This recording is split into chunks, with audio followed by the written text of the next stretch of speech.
And we're back dito sa ating stalking time. Yan ang favorite ng lahat. So yun nga mga babes, no? Wala tayo ditong gender ba, lalaki, LGBT, lahat welcome. Hi and hello sa ating bagong subscribers. Ako po si Yan. Tuloy po dito, welcome.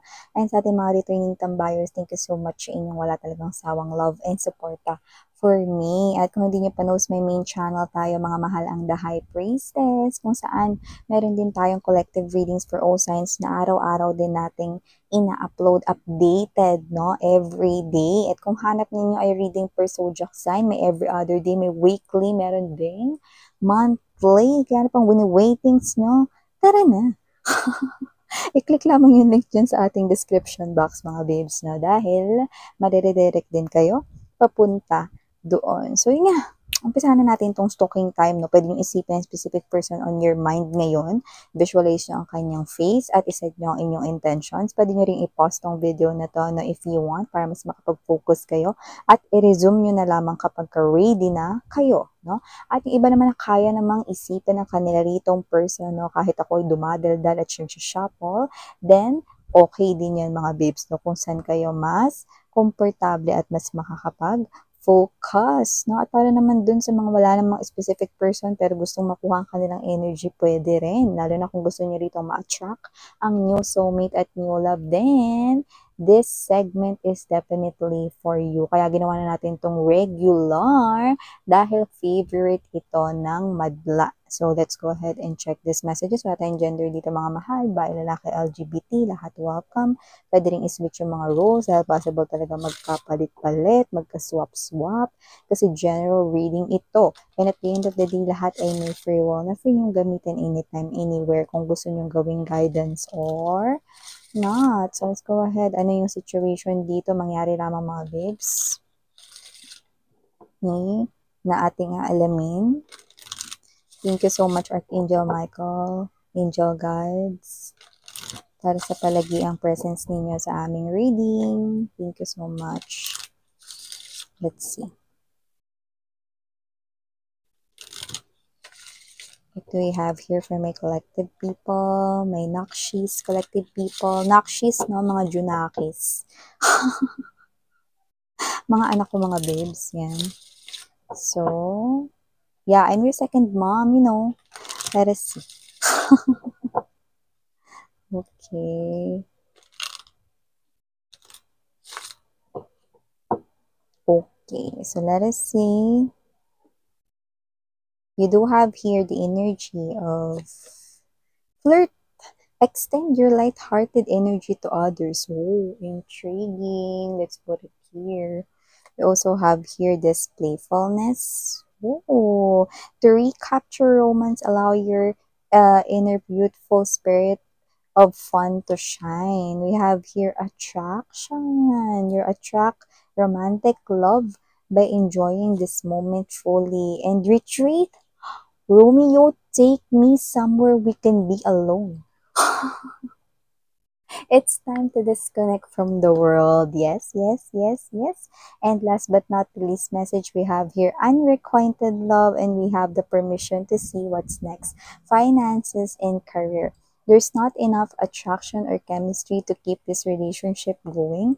Financial issues are a factor in your love life right now. Ooh, I do pick up na ito is kung sino man yung kadil or kakonek nyo ngayon, might be an ex-lover of yours na. And this one is talking about, actually as a whole, meron ditong new love na paparating sa inyo. But it looks like, meron dito na parang nanawa na kayo with your partner, with your old partner, or itong previous ninyo na ka-in relationship. Yung iba naman, pwedeng hindi pa kayo hiwalay, but you're going through something. Maybe pinag-aawayan ninyo rito yung parang lagi siyang busy sa work pa kaya yung ginagawa niya, o yung iba naman pinag-aawayan nyo rito yung financial, o baka naman, ang rason kaya rito nagkahiwalay, kasi iba hiwalay na kayo, no? Ang rason ay ang pera, no? Parang meron ditong nabulagan sa pera, sa material na bagay, no? At nakita ko dito na parang with the unrequited love, na-realize ninyo na parang kayo na lang ata yung nagmamahal, no? But you need to let go of that person because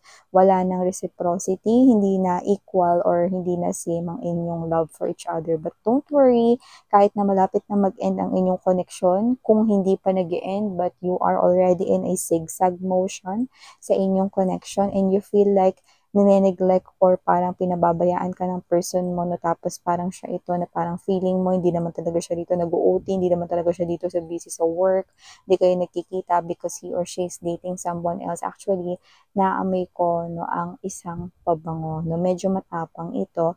So, sino man tong energy na to, possible talaga siya ay may iba. Babae, lalaki, LGBT, mukhang may iba yung person ninyo. No? So, nakita ko dito that your love is already putting into waste. No? Kaya nakita ko rito na hindi mo deserve yung ganitong klase ng pain, sweetheart. No? Kung meron ka namang isasaya dito, mamaya sabihin ko sa inyo kung anong meron dyan mga babes, pero kuha muna tayo. Let's see from the tarot. Let me see more for my collective people. Let's make latag para makakuha pa tayo dito ng elaboration. Other information. Thank you so much, Archangel Michael and Angel Guides once again for being present sa aming mga readings every day. At kahit na gabi, ginagambala pa natin si Archangel Michael, no? At ang mga angel guides, lalo na kapag merong mga energies ninyo na gumagambala din sa aking pangmimerienda. Kahit sa hapunan ko, ay kahit sa matutulog na ako, no? Yeah, may mga mapansin kayo, may mga uploads ako ng gabi, mga babes, kung saan ginagambala ko ng mga energies ninyo, no? At dahil dyan, kailangan ko rin gambalain si Archangel Michael at ang mga angels, no? Dahil sa kanila lang din naman ako kumukuha ng mga nangyayari sa inyo. Okay, so let's see. So we have here energy of 8 of coins. I mean, the 6 of coins. No? Pero tinawag ko siyang 8 of coins. I'm gonna tell it to you why later. Death energy. So you look at that. Okay? Something is about to end. Okay? Because someone here is having major realizations and it looks like it's your energy, sweetheart. We have here again the 6 of wands. Victory. Okay? Hangman energy. A vision of your future. Wow. Magician to the Hangman energy. I love it. No? In bottom of the deck, we have here the Knight of Wands, Knight of Coins, and the Eight of Cups. Yeah. See, you need to walk away.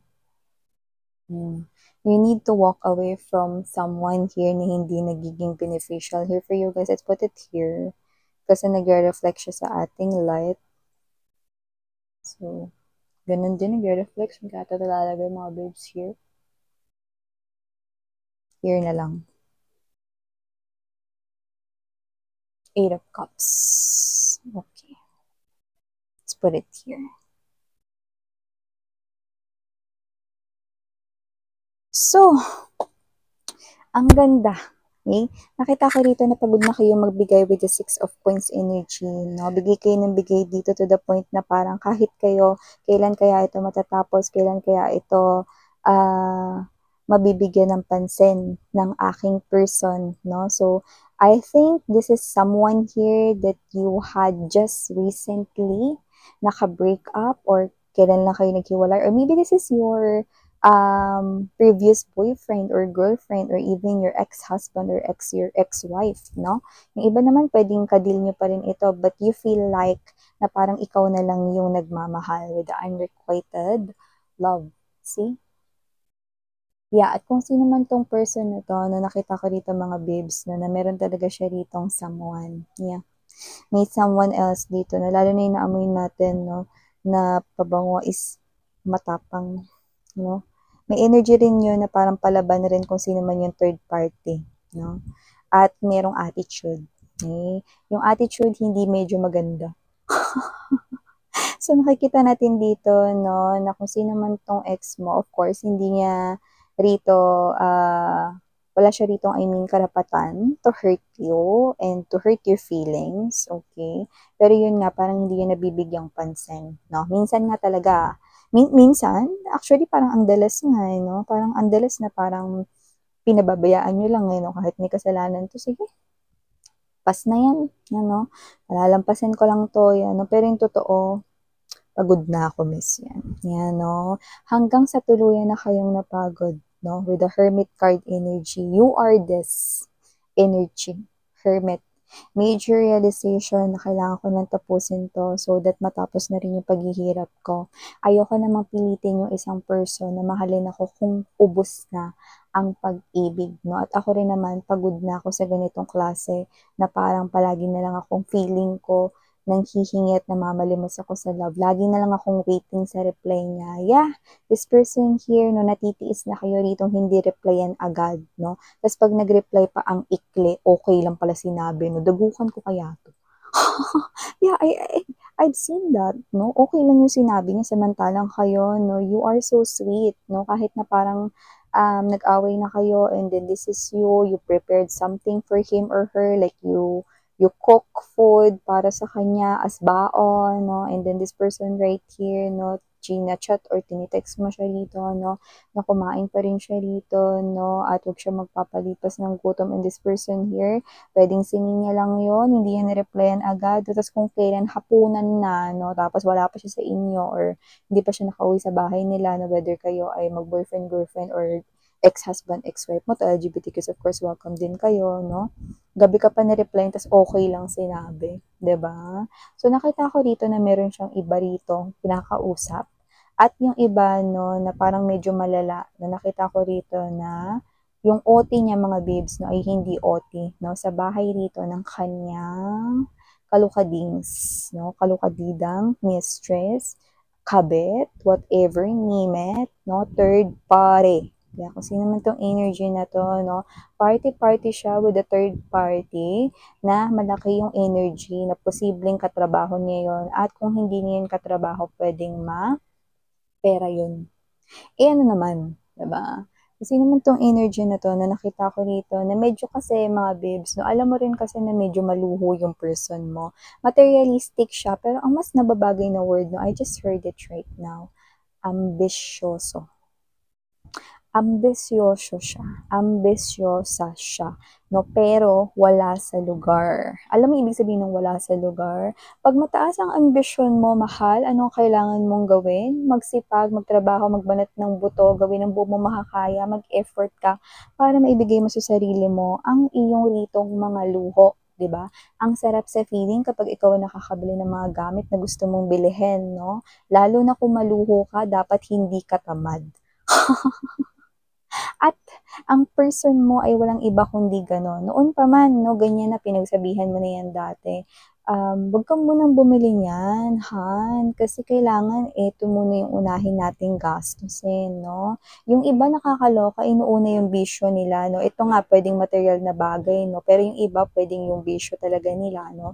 Yung iba ang lala 'no, yung iba sa inyo puwedeng may anak kayo sa kanya pero inuna niya pa yung bisyo niya at yung mga luho niya rito. See? Ambisyosa kasi yung person niyo, ambisyoso, 'no? Alam mo na 'yan noon pa, pinagsasabihan mo na siya, ilang beses mo na 'yan pinagpasensyahan rito, 'no? Tapos 'yun nga yung hindi masyadong nagbibigay sa inyo, eh, 'no, mga babes, 'no? Lalo na yung iba makakapal mga mukha, 'no? Nakita ko rito mga babes na parang halos kayong bumuhay kahit naman may trabaho siya, 'di ba? So, kung sino man 'tong energy na 'to, 'no, nakita ko rito, 'no, na itong person na 'to na maliban sa pasakit na nga siya rito sa life ninyo 'no, dito pa siya nanaga pa siya rito ng emotions and feelings for you guys 'no. Parang tinaga niya pa rito yung emosyon ninyo 'no, sinugatan niya rito ang inyong heart, 'yan. So, despite of you giving all of yourself, okey, at lagi mo siyang pinapanalo dito, okey. Nakita ko rito na napagod na kayo with the Hermit card energy. Ayoko na, I quit. Okay, gawin mo yung gusto mong gawin, 'yan, minsan lang ako magsasalita. Yes, yung iba sa inyo nagsalita kayo, yung iba puwedeng sa personal niyo sinabi 'yan, yung iba nakita ko rito sa mahabang chat, mahabang text niyo 'yan sinabi 'no, na parang, "Okey sige, bibigay ko na yung kalayaan mo." okay? Pero minahal kita, pero ganito lang talaga, sinayang mo yung feelings ko for you. Ang hindi ko matanggap dito, pinagpalit mo kami ng anak mo. Yan, yes, yung iba sa kanila, may anak kayo sa kanila. Yung iba naman, wala kayong anak with this person, no? Pero yun nga, may third party dito. Katrabaho niya at pwedeng mapera yun. Okay? Kuha niyo mga mahal. So, kung sino man tong energy na to, no, nakapagsalita pa yung iba sa inyo sa kanya, nasabi niyo pa yung last farewell message niyo sa kanya, no, personal, or yung iba pwedeng mahabang message, no, long message sa chat, no, or kung anumang social media platform ang ginamit ninyo, no. Pero, nakita ko rito na parang kahit na, no, nasaktan kayo sa inyong paghihiwalay with this person right here, no, nakita ko rito na naramdaman mo talaga yung parang kaginhawaan ng paligid mo, no, yung environment mo parang unti-unting nagbago, no, parang nawala, no, yung pasan-pasan mo sa likod mo, no, kasi parang mga babes, no, nung time na kayo, parang feeling mo ikaw si Kampanerang Kuba. Parang bitbit mo yung malaking bell ng simbahan sa likod mo, no? Kasi siya yung bell, no? Siya yung pasakit, diba? Kung sino man tong energy na to, parang natanggal yung malaking bell, no, sa likod mo, no? Tapos naging kang magaan-gaan yung sitwasyon ng buhay mo, no? Tapos ito ka, no? I'm seeing a vision of your future, which is maganda, no? With the Hangman energy and the Magician, di ba sinabi ko to sa inyo? Ang ganda nito. Okay? Kasi ito yung klase ng energy, mga babes, no? Na yung ini-envision mo, okay, na magiging buhay mo at ng anak mo in the future. Okay? Kung may anak ka man, okay? Yung iba, no, kung wala man kayong anak doon sa person na yon, no, iisa lang rin ang mensahe na kukuha ko dito. Ano man yung i-envision mo sa future, mangyayari. All of the good things that you envision for your future will happen, will manifest right here, no, in the name of the universe, no. Kumbaga yan ang nakikita ko rito, no, na mangyayari at magaganap, no, dahil itinapon mo ang pinakamalaki, pinakamabaho na basura sa buhay mo. At yun ay ang walang iba, kundi ang ex mo. Yan, oh. Ano yun? May narinig ako rito mabaho yung hininga. Siguro mabaho yung hininga ng ex ninyo, mga babes, no? Yan. Okay? So, kung sino man tong ex ninyo, siguro madalang siya mag-toothbrush. Pero more likely, yung mabahong hininga rin, ibig sabihin nun, masakit magsalita. Okay? Possible na yung ex ninyo ay masakit magsalita, mga babes, no? So, I'm seeing you walking away, but you are about to receive love, no? So, tinan mo tong 8 of Cups dito, ipapakita ko lang. Para itong 4 of Cups dito, no? Walang tapon. Tinan mo. See? So, nakakita ko dito ng pagbalanse, no? Kung makikita mo, apat yan, apat din dito, balance dito at walang tapon. 'Di ba? So, nakakita ko dito ng balanse, no? Balanse dito na what? Takbo ng life mo, no? At isa na nga rin doon ang pagpasok ng tunay na pag-ibig, no, sa'yo. So, we have here new energy. Let's talk about this na. New energy na nakikita ko rito, no, that with the flirt, I'm seeing you na ikaw ito, na muling mabubuksan rito yung iyo ritong heart, and kung ano man yung parang sasabihin sa'yo nung new person na darating, no, is nakikita ko na mag-a-agree ka doon. Like, let's say, tara, labas naman tayo, kain tayo sa labas, lunch out tayo. Okay, sige.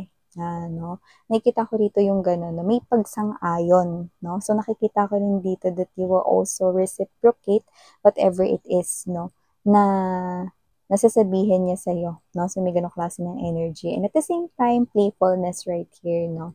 So, with the playfulness, nakikita ko rito, no, that this is you. Alam mo yung parang magiging clingy siya sa'yo, tapos magiging clingy ka sa kanya, no? Pero wala kang mararamdaman na parang anything na parang kailangan mong i-bother, no? Parang ikaw ito, no, na mas magiging close. That's what I'm picking up. Closeness yung nakikita natin dito, no? So, mas magiging close pa kayo ng energy na yan, no? So, nakita ko dito that this energy is someone who is mature and gentleman. So, hindi niya rin mamadaliin ang lahat sa inyong dalawa. So, nakikita ko rito na baka kayo ay dumaan mo na dun sa friends, no, which is yung step-by-step process, no, pero ang laki ng attraction. Tignan mo. Okay? Flowers ay strong symbols ng romance is blooming. So, definitely, no? And look at the cheeks, no? Ang pula. So, ibig sabihin, this person here will make you blush. Like, kikiligin ka sa kanya, no? And ang ganda kasi meron kayo ritong pantay na attraction. You attract each other talaga. No? So, romantic love is definitely evolving between you guys. No? Ang ganda ng energy nakikita ko sa inyong dalawa. No? So, talagang kayong dalawa is possible talaga rito, no? Na magtagal at mauuwi talaga ito sa Romeo, take me somewhere we can be alone. Yan. You know, hindi naman sa magtatanan kayo rito, no? Possible na may age gap kayong dalawa, no? Pero hindi ko naman nakikita na sobrang laki. But this woman, this guy right here, LGBTQ of course welcome din kayo, is someone who's mature, okay?